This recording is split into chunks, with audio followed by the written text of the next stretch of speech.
ल आज चाहिँ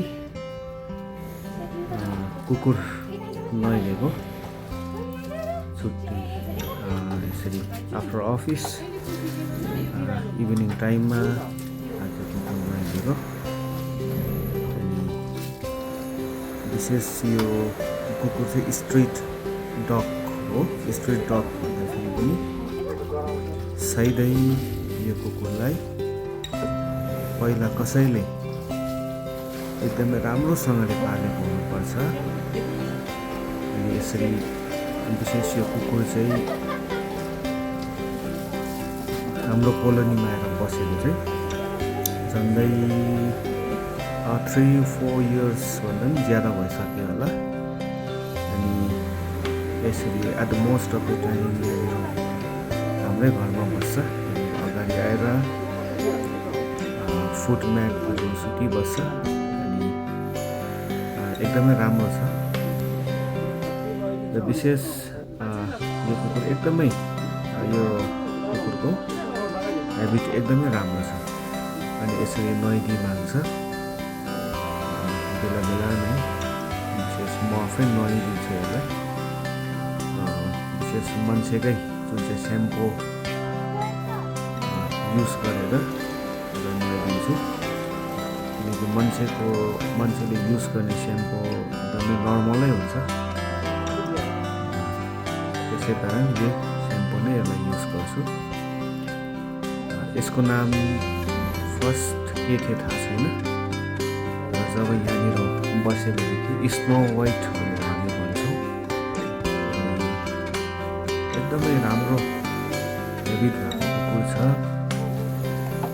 अनि विशेष यो कुकुर यसको डाइटहरू भन्नुपर्दाखेरि र मिट्सहरू खाँदैन अहिले, काँचो मासुहरू खाँदैन अहिले, काँचो मासुहरू खाँदैन, पुरा पकाएर बोइल्ड गरेर दिनुपर्छ अन्त मात्रै खान्छ। अनि खाने कुराहरू पनि जेसुकै खाँदैन बाहिरतिर पनि। अनि एकदमै कम्ती अलिअलि राम्रो खालको खान्छ। अनि एकदमै राम्रो हेबिट भएको। विशेष यो कुकुरलाई यसरी यो कुकुरले एकदमै नुहाइदिई माग्छ। आज पनि 2-3 दिन भएको पछ्याएकै अगाडि म्याट्समा आएर पुरै यो केही चिलाएको जस्तो उसले सिग्नल दिएको, भुइँतिर लडेर है लडीवडी खेलेर। अनि आज चाहिँ टाइम पाएर अलिकति समय पाउँदाखेरि यसरी नुहाइदिएको चिसो पानीले नै एकदमै मजाले मानिबस्छ। एकदमै राम्रो हेबिट भएको एउटा कुकुर छ यो। कहीँबाट अचानक हुँदाखेरि स्ट्रिट डग जस्तो लागेको थियो। अनि स्ट्रिट डग एक्ज्याक्टली नै प्याक्ड हो। अनि विशेष अब एकदम यहाँनिर एडप्टेड भन्दा पनि हुन्छ। यसरी एकदमै सिधा छ फेरि कुकुर यो। एउटा वाइल्ड बिहेभियर भएको छैन। कसै नयाँ मान्छेले धम्किहाल्ने, टोकिहाल्ने, रिसाउने त्यस्तो खालको हेबिट यो कुकुरको छैन। विशेष यो कुकुर एकदमै मान्छेसँग फ्यामिलियर छ। अनि यसरी नानीहरूसँग पनि एकदमै फ्यामिलियर छ।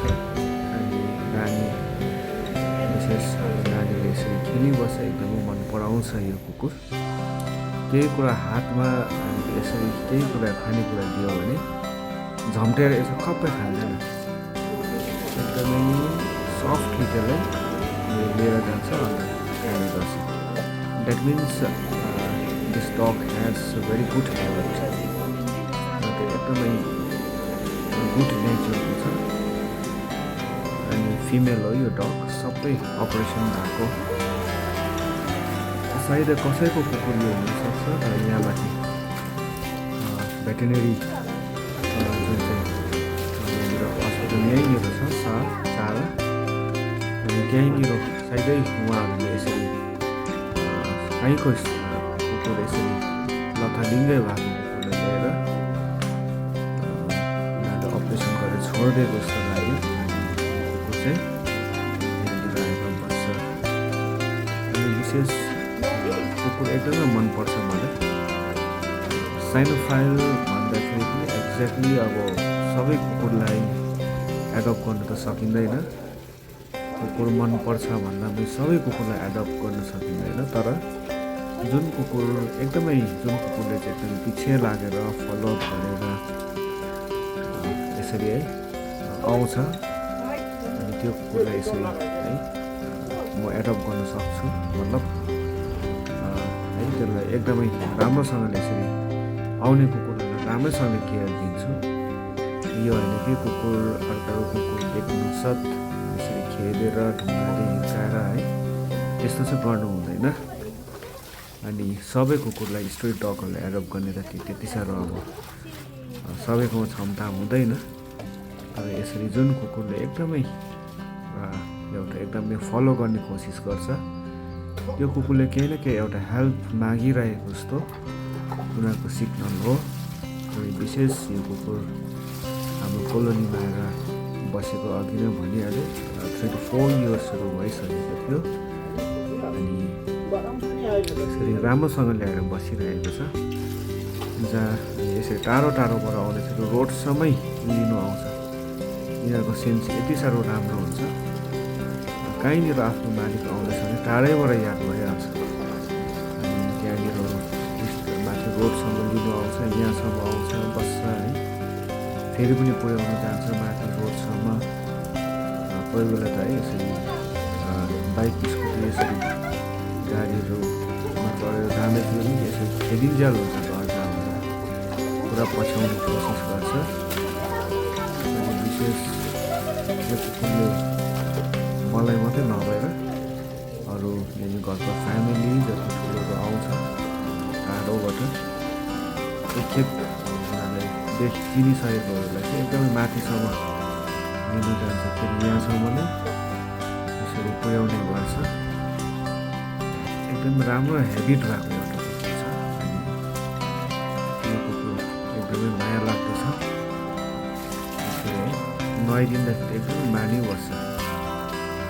वाइट कलरको भएकोले गर्दाखेरि यसलाई स्नो वाइट नाम दिएको छौँ। अनि यसको विशेष डिसएडभान्टेज चाहिँ के छ भन्दाखेरि यसको फरहरू जुन चाहिँ भुइँमा चाहिँ सिजनमा एक पुरा झर्छ, फुट म्याटहरू पुरै हुन्छ, भित्रतिर हुन्छ। अनि त्यति बेला चाहिँ नुहाइदिनुपर्छ यसलाई। यसरी गरमले गर्दाखेरि पनि हुनसक्छ, विशेष गरी समर टाइममा चाहिँ यसको पुरा घुट्ना झर्छ। नुहाइदिँदै यो घुट्लाले यसरी फरहरू हामी झारिदिन्छौँ। यसरी मानिबस्छ। एकदमै राम्रो हेबिट भएको कुकुर, एकदमै राम्रो छ। कुकुर चाहिँ एउटा फेथफुलनेस भनेर पनि चिन्छ। कुकुरकोमा एउटा फेथफुलनेस भन्ने नेचर हुन्छ। अनि सायदै मान्छे यतिको फेथफुल हुँदैन, तर कुकुरको जुन चाहिँ फेथफुलनेस हुन्छ त्यो एकदमै कस्तो खालको भन्दाखेरि अनौठो प्रकारको एउटा फेथफुलनेसकै लागि उनीहरू जन्मेको जस्तो हुन्छ। अनि अरू कुरा के पनि उनीहरूलाई याद हुँदैन, तर आफ्नो मालिकलाई चाहिँ एकदम वफादार जुन चाहिँ दिनुपर्ने हुन्छ एकदमै 100% दिन्छ कुकुरले। अनि यो कुकुर एकदमै राम्रो छ। विशेष यो कुकुर चङ्खो पनि छ, कसैसँग एकदमै त्यो झम्टिहाल्ने खालको है, भुक्दै आउने खालको त्यस्तो छैन। एकदमै त्यो हुन्छ नि अब एकदमै एउटा राम्रो खुबिया भएको कुकुर छ। अनि यसरी नै तपाईँहरूलाई पनि कुनै पनि कुकुरले यसरी पछ्याइरहेको छ भने तपाईँ ढुङ्गाले नहिर्काउनुहोस्, नखेद्नुहोस्, किनभने उनीहरूले सहारा खोजिरहेको हुन्छ। अनि यसरी एकदमै राम्रो फ्यामिलियर छ भने तपाईँले राख्नुहोस्। त्यो कुकुरले एकदमै केही दिनु नसके पनि एउटा खुसियाली भन्ने दिन्छ। केही छ भन्ने, घरमा केही कुरा छ भन्ने चाहिँ हुन्छ क्या। अब मान्छेले सायदै यतिको वेलकम गर्दैन, तर कुकुरले चाहिँ एकदमै टाढैबाट एकदमै वेलकम गर्छ। जब हामी थाकेर आउँछ है घरबाट, एकदम टाढोबाट, बाटोहरूबाट, बजारहरूबाट, जर्नीबाट त खुट्टामा पुच्छरहरू हल्लाउँदै उफ्रिँदै हिँड्नुहुन्छ हुन्छ छोटो भिडियो क्लिप मैले रेकर्डको लागि मात्रै राखेको हुन्छ सबैजनालाई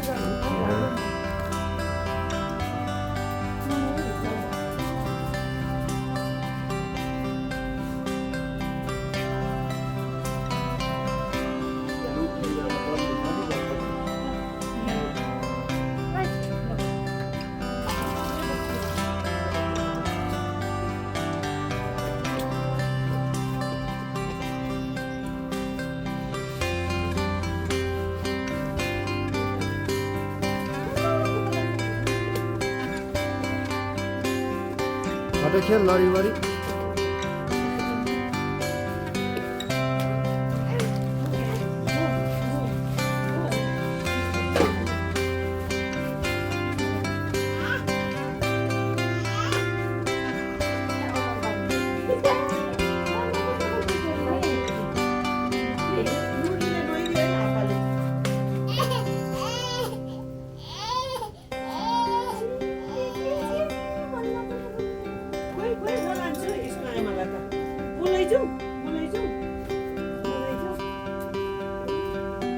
यसले चिन्छ नि त अन्त यो कस्तो छ